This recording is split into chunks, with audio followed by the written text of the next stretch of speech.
November 2021, Tata Steel Rapid. Pragg is facing off against his biggest rival, Arjun Erigaisi, and it seems like Black has got in some very nice tactics. Clearly the bishop on d5 is untouchable, as at the end Black will have a check on c1, winning the rook on h1. Pragg logically decides to castle and bring his king to safety. There is just one small problem though. That's right, the white king has already moved. After a few awkward moments, Pragg realizes his mistake and Arjun stops the clock. The arbiters add 2 minutes to Arjun's clock and Pragg finds the best move with rook c5, going on to win a well-played endgame. But wait a second, could we be missing something? While the arbiters were trying to figure out how to add time to Arjun's clock, all 4 players and arbiters forgot about one of the basic rules of chess.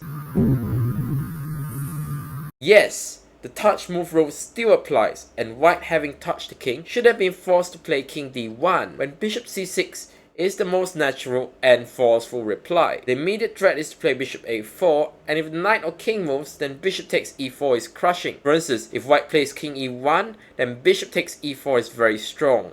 And if rook takes c8, rook takes c8, white can't take on e4 because now rook c1 check will win the rook on h1. That leaves just to move rook c5, but now e5 undermines the only defender of the rook on c5, and white is in very bad shape. Don't even think of touching this pawn because bishop a4 check. I have no doubt that a great calculator like Arjun would have found these lines easily and won the game. Instead, by forgetting about this simple rule, Arjun lost the full point. A strange incident indeed, but believe it or not, a similar incident happened just days later in the Blitz portion of the same tournament. Nihal Sarin is leading by half a point, and a win would give him tournament victory. Even a draw would guarantee at least a playoff for first place. Things did not go Nihal's way in the opening, and his opponent Paham is trying to convert an extra pawn. With seconds for both sides, all results are still on the table. Paham now takes the pawn on c3 with check, but Nihal misses it and plays bishop d5.